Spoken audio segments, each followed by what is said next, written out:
Joe and Mike back again, buildassetsonline.com. Today we're doing a high-ticket dropshipping product niche review, and we have a funny story from our experience selling this product. And this product, very interestingly, is a Clawfoot bathtub. And so the question is, are Clawfoot bathtubs a good high-ticket dropshipping product? And so, Mike, before we answer that question, I want to talk about some of the downsides of selling this product, because we used to sell this. We have a lot of experience selling it. Man, your connection is bad today. Hopefully it gets better. But we have some experience selling this, a lot of experience. What are some of the downsides of selling Clawfoot bathtubs?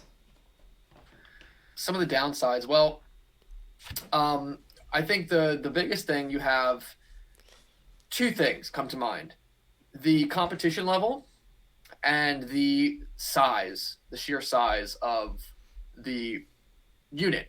So competition, bathtubs. It's an obvious thing.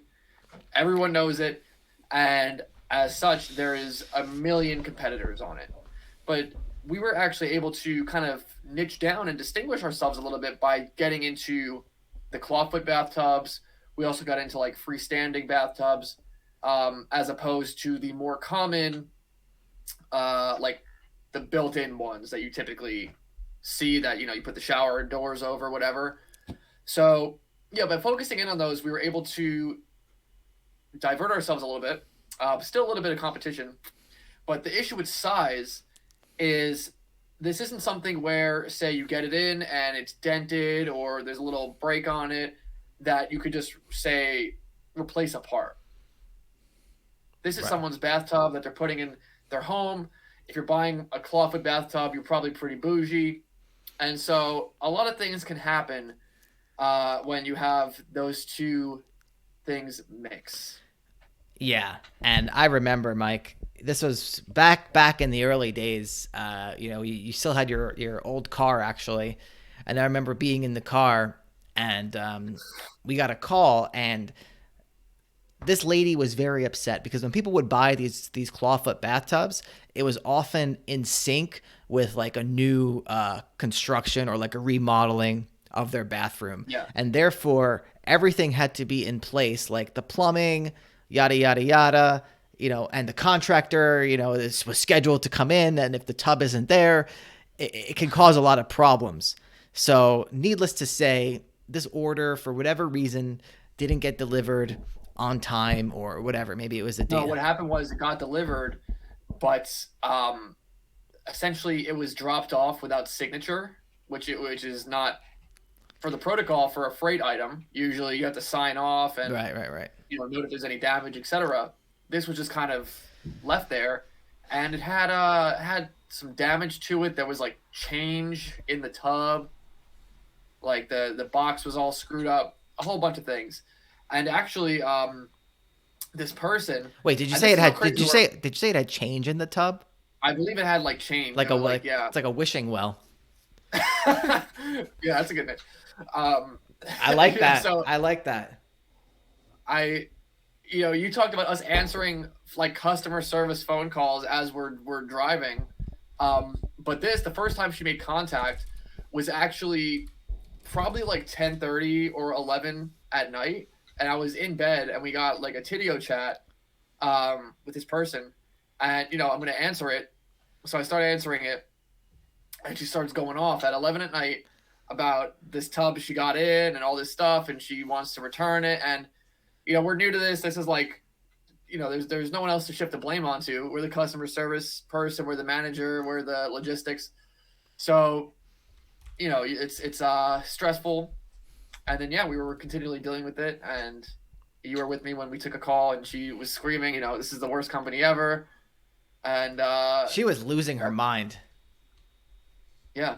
And that's also one issue I didn't bring up was, yes, it's already a high stress situation with things like bathtubs, because they're happening usually with remodels, and so you have a lot of coordination happening. You have to get the tub, you have to get the person in that's going to do the job, and so Yeah. I mean, Yeah, I don't know. my wife redid some of the bathroom floor recently, and I mean, I can't imagine if it was a whole tub. Like we had issues like getting the grout on time. Like there were supply chain issues with the grout, and so the guy would show up, but he didn't have the grout, and it was a whole.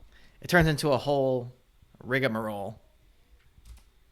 Yeah, and I can't imagine like what goes into any of this contracting stuff. That's why it's a shady industry. It's high stress. There's so many moving parts. Everything can get screwed up. So that's why we're not involved in that type Yeah, of thing. But needless to say, I don't want it to be all bad about the tubs yeah. because we did really well with them, and there was really two ends of the spectrum actually that we were working with. So we had a few brands.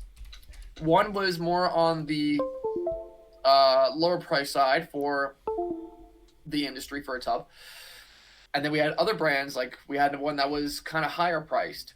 And so the higher price one, it definitely didn't sell as much because I think just for what you're getting, it was higher priced, but we would make really good margins on it. And so it would always be a pleasure to sell that brand. And there were rarely damage issues and issues like the one that we first talked about. That was with the more cheap brand. But we would sell the more cheap brand more. And so it probably added up. Needless to say, with that issue, I believe it was taken care of. I believe, it did get picked up and replaced, etc.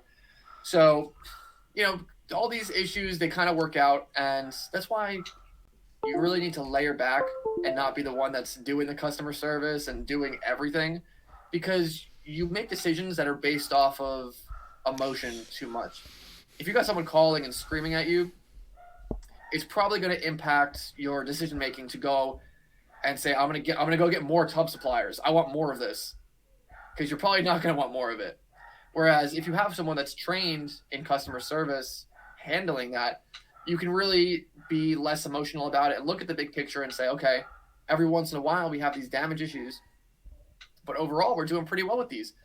And Joe, I think we've looked at this on the show, but there is one site that we looked at years ago when we were starting this website that was just dedicated to freestanding tubs, and they were doing really, really well. Do you recall what I'm talking about? I don't remember this. When you were saying that, my immediate thought was the sync site Not that the sync site. we talked about a few. Is it? It was like luxuryfreestandingtubs.com or something. But in any event, there are clearly people that are having a lot of success So with it. I'm just clicking around on Google a bit. There seems to be the tubstudio.com. This could be it. I don't know. But yeah, interesting. In any event. So is it a good product line? I would give it 5 out of 10. No, I was right. Luxuryfreestandingtubs.com. Oh, really? Okay. Yeah. Sorry if you guys hear noise in the background. My mouse keeps plugging and unplugging. But anyway, I think I would give this a 6 or a 5 out of 10. What do you think, Mike? The free. I would give it a 7 out of 10. Okay. Because I would give it a 7 out of 10 because for the downside, there is a lot of upside because I think there's a lot of brands to go after. So it's easy to acquire and find maybe something that's more low key, less competition. There's a lot of variations you can go after. The price point is good. The demand is good. And so it's going to be all about the right supplier here. Okay. You can get one that's cheap, bad margins, or you can get one that's, good margin. So Yeah. And I bet, I think I want to venture a guess. I'm not going to go into too much detail here SEO wise, but I would bet there is a lot of collection page SEO potential with this, because I can guarantee, like, if you search like golden clawfoot bathtub, I bet there's going to be lots of long tail collection pages that you can make with these clawfoot bathtubs if you have access to a wide catalog in terms of different colors, different sizes, etc., etc. So anytime when you have that sort of situation, when there's a lot of what we call variations on the product, or another way you can think about variations is variations create keyword modifiers. And whenever you have a lot of keyword modifiers, you're going from clawfoot tub to clawfoot tub with golden feet, or black clawfoot tub. So that's always a good sign. So I will bump my rating up to a 7, Mike. So we're in accordance. Nice. All right, that's about it for this one, guys. BuildAssetsOnline.com/playbook. If you want to learn how we build online businesses from A to Z, start to finish, beginning to end. Take it easy.